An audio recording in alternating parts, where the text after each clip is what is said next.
Do smart contracts on Bitcoin eventually make people more sovereign, or they kind of just add more complexity? I think it for sure makes people more sovereign. The biggest thing that comes to mind is something like DeFi. Being able to essentially take the traditional financial world, which does not represent sovereignty at all, and put it in the hands of the people. I think you brought up some really important point, which is actually how the financial system that we live in is so much against us in a way that it kind of take away our freedom and is not sovereign at all.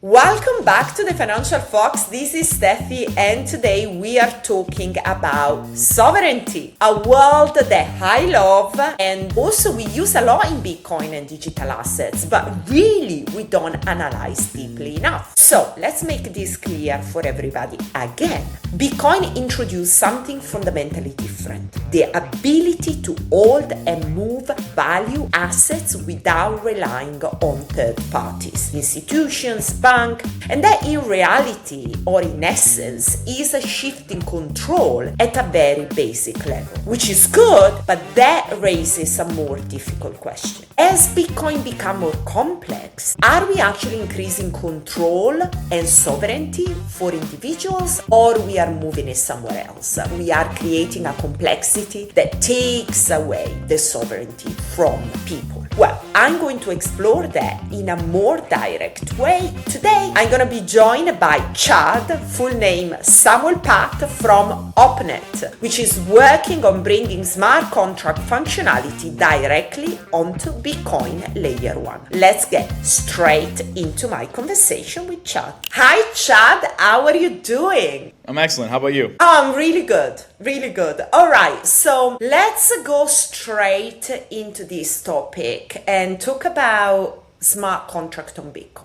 Because, there are different views, and some people are against it. Some people are actually pro, because obviously help kind of Bitcoin becoming more mainstream and also more programmable in a way, like money should be. But, there are some really important questions that actually come up. So my first question for you will be, do smart contracts on Bitcoin eventually make people more sovereign, or they kind of just add more complexity? I think it for sure makes people more sovereign. I think that if you think about what smart contracts have been able to accomplish on non-Bitcoin chains, right, the biggest thing that comes to mind is something like DeFi. Being able to essentially take the traditional financial world, which does not represent sovereignty at all, and put it in the hands of the people. And, I'll give a quick example. For example, if I hold millions and millions of dollars worth of a stock, if I have the right relationship with a bank, I can take out a loan against my stock and not have to sell it, right? That's a game that's not available to everybody. It's only a game that's available in the traditional financial world to the richest and most connected people. Something like Aave, for example, which is a lending protocol, or just lending protocols themselves, allow you to have an asset, take out an over-collateralized loan against that asset without ever having to ask permission from anyone, and maintaining full self-custody of your assets. So this is just one out of the sort of infinite ways that smart contracts, as you sort of stated before, they don't add extra complexity to Bitcoin, or if they do, they're basically fueling the engine, which is already a fully sovereign engine, which is Bitcoin, self-custody of your money, but also introducing the ability to create applications that add to that self-sovereignty and allow for the individuals to have more freedom with what they can do with their money. If Bitcoin is the best money ever invented, you should have the same amount of freedom to do what you want with that money, to be able to use it for a variety of different purposes, and to be able to create products and applications that are decentralized, that allow you to maintain self-custody of your assets, that you can do more with your money. I think you brought up some really important point, which is actually how the financial system that we live in is so much against us in a way that it kind of take away our freedom and it's not sovereign at all. That's really such an important point, and that all comes back to why Bitcoin is so important, and we need to get more people to understand it. So thank you for bringing that up. Now, when we introduce obviously this level of programmability with digital assets and especially with Bitcoin, my question is, who really holds the power? Because is still the user, the investors, or does it start to shift towards actually the protocol, the people that are building the system in a way? Yeah, it's a good question. I mean, it just sort of depends on what the solution looks like in terms of if we're thinking about smart contracts specifically on Bitcoin. There have been a lot of layer 2 or sidechain sort of solutions that have been proposed in order to bring more programmability to Bitcoin. In those instances, all of the power is held in the people who created those blockchains, people who are actively running those blockchains. In fact, in a lot of ways, a lot of these solutions are look and act no different than Ethereum, in which, the big FUD on Ethereum, especially from Bitcoiners, is that, well, there's just a cabal of people who control Ethereum. They make all the decisions around Ethereum. They mind their own shitcoin, as some Bitcoiners may say, and they just ascribe this arbitrary value to it, and they just control this full system. So even though you have these great use cases that have come out of the smart contracts and DeFi on Ethereum, the whole system from the top down is controlled centrally.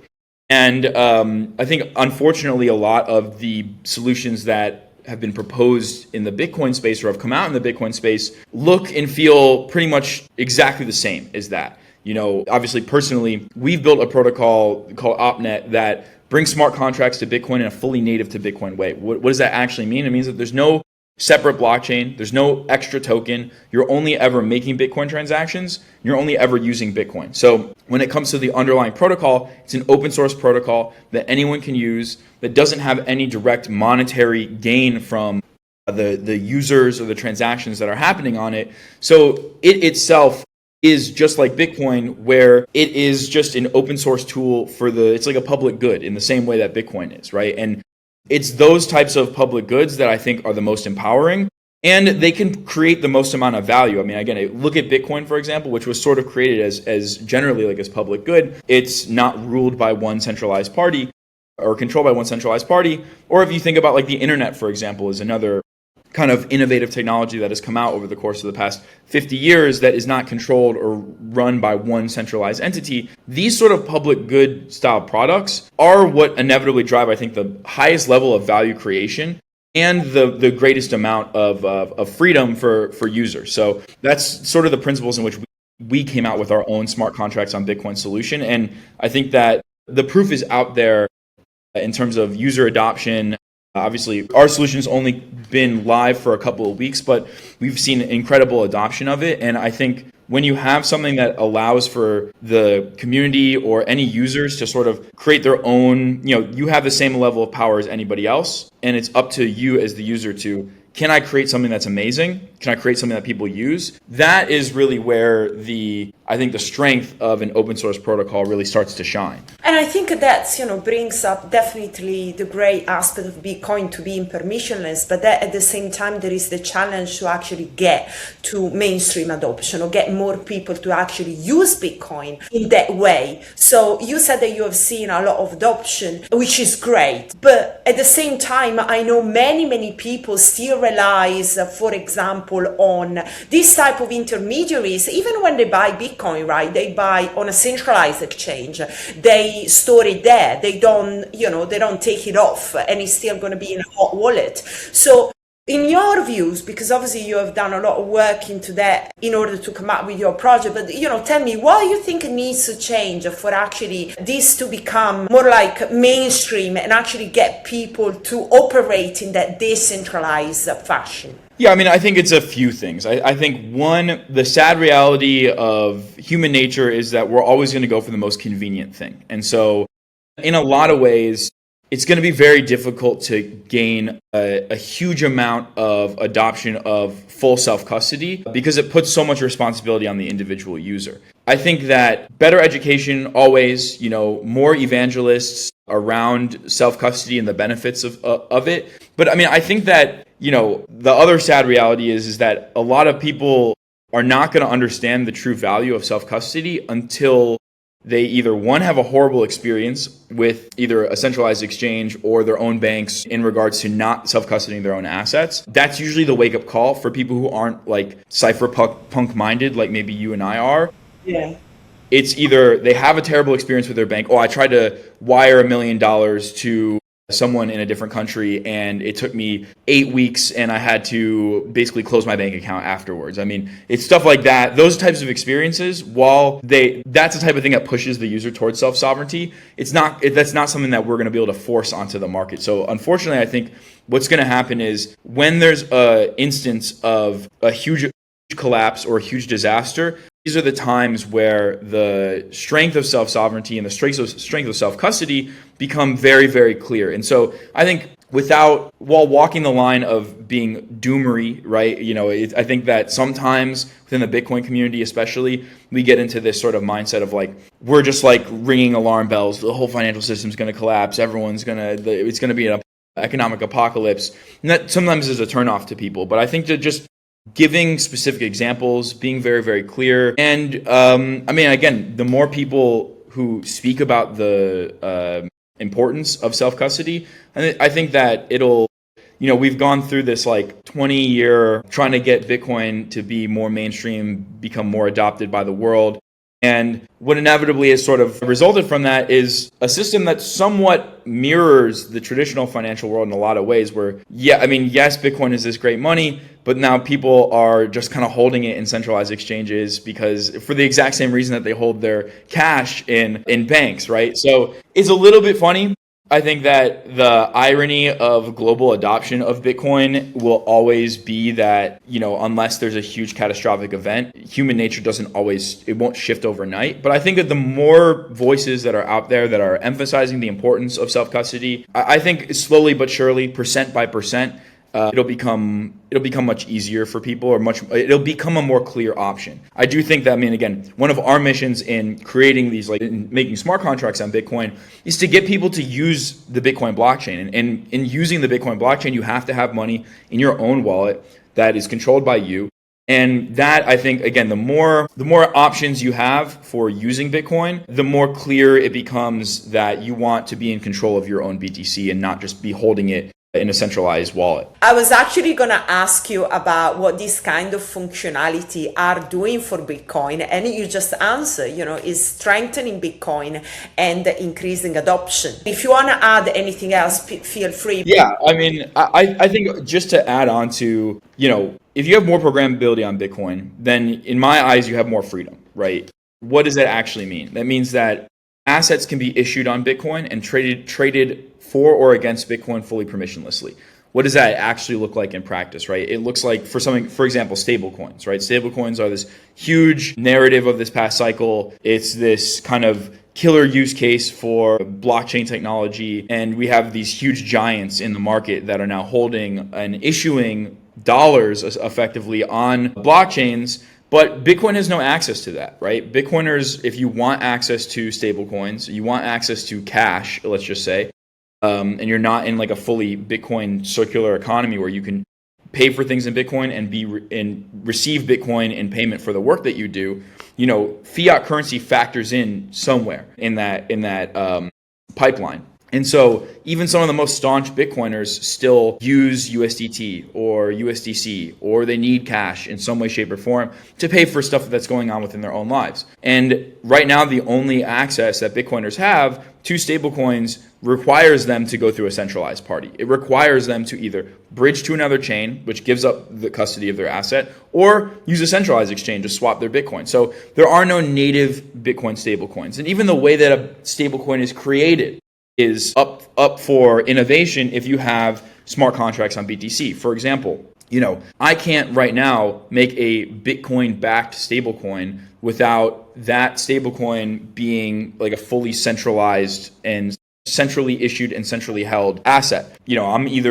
I have to issue this stablecoin on, even if I wanted to make a Bitcoin backed stablecoin, I would have to issue it on Ethereum or Solana, right? A non-Bitcoin blockchain. So there's a lot of interesting ways that stablecoins can be created, issued, managed, and also traded against. And right now, Bitcoin has and that's just one out of sort of infinite possibilities with what you can do if you have more programmability on BTC. I mean, from file storage to secure messaging, all the way down to RWAs, property management and property ownership, all can be done on BTC and traded in a fully Bitcoin denominated, basically on-chain economy. That, I think, is sort of a future where once you hold the Bitcoin asset, you have the ability to say, okay, I can just deal with the volatility of Bitcoin over weeks or months or years, or I can take my Bitcoin on-chain within my own self-custody and engage in a number of different either trading strategies or utility for this asset that I hold in order to make my Bitcoin work for me in some way, shape, or form. And that's not going to be appealing to every single holder of Bitcoin. And I completely understand that because there's some risks that come along with these things. Yeah, right? exactly. So I was going to ask you, if we talk about the risk, what about if something goes wrong? And in a way, what does this loss of sovereignty actually look? Yeah, I mean, I think that it really comes down to a few things. The way that we built our smart contract protocol, the protocol itself is never holding your Bitcoin. So the Bitcoin is not ever held by smart contracts. So the surface risk is limited, right? It's limited to assets that are issued on Bitcoin that are then held by smart contracts. So we're not changing Bitcoin to now say, hey, Bitcoin is, for example, I'll go back to Ethereum because this is just like the best example of smart contracts in the market. Ethereum has had a ton of security issues because smart contracts themselves are holding ETH. So if there's like a ton, if you go way back to early days of Ethereum, there was the DAO, which was this huge hack that happened on Ethereum where it was a huge amount of the supply of Ethereum was held by one smart contract because everyone who was holding ETH was engaging with this one smart contract. That smart contract got hacked and they had to literally fork the Ethereum blockchain. That's not the case here, right? We're not saying that Bitcoin is being held by smart contracts at all. So the attack surface is much more limited. Where is their risk is when you're holding these assets. Let's just say you swap your Bitcoin for a stablecoin or you swap your Bitcoin for another asset on Bitcoin. When it comes to those assets and what you're doing, engaging with these smart contracts, you have to be very, very careful that if you're dealing with an application, that application has a legitimate team behind it. It has security audits, just like any financial product that you're engaging with. So again, this is where the concept of self-custody and self-sovereignty has its caveats, which is that the responsibility is now on you, the user, to, one, obviously remember your keys and keep them safe. And two, with what you're doing, the transactions that you're making, always operating with a level of care and caution if you're putting any sort of money at risk, that you're doing the right amount of research behind whatever you're engaging with to make sure that you're, again, that level of risk, there can never be a 0% chance, but you can limit that level of risk significantly. 100%. Chad, thank you so much for coming on the show and sharing your views and perspective on, sovereignty, coin and digital assets. Now, for everybody that is interested to know more about your project and perhaps they want to test it out, find you, where can they find you? Yeah. Well, you can go to X. We're at OpNetBTC on X. You can also go to opnet.org. That's a great place to just sort of learn about the protocol. And then if you want to really start engaging with the protocol, we built our own special Bitcoin wallet. It's a normal Bitcoin wallet called OP Wallet, but that has native smart contract functionality built into the wallet side. Actually, really, any Bitcoin wallet can adopt the protocol into their own wallet, but we built our own sort of special wallet that already has all the stuff on board. So you can download the wallet, and then there's already a ton of different DeFi applications right now sitting. I think there's there's almost $40 million worth of assets that are locked within DeFi protocols. People are earning a ton of yield on their Bitcoin and engaging with DeFi farming. So this is just like really early stage DeFi on Bitcoin, but we're going to see a lot of really, really interesting stuff develop over the course of the next year, I think. Fantastic. Chad, thank you. No problem. Thanks for having me. subscribe to our channel. Your support is so important to grow the community. And also remember, this is very important to do your own research. This is not financial advice. It's just our opinion, my guest opinions, the way that we see things. And what you need to do your own research. You need to get educated and you need to learn about this space. You don't want to be left behind. So subscribe, follow us on social media, let us know what you think, and all the comments are very welcome. And I will see you next time.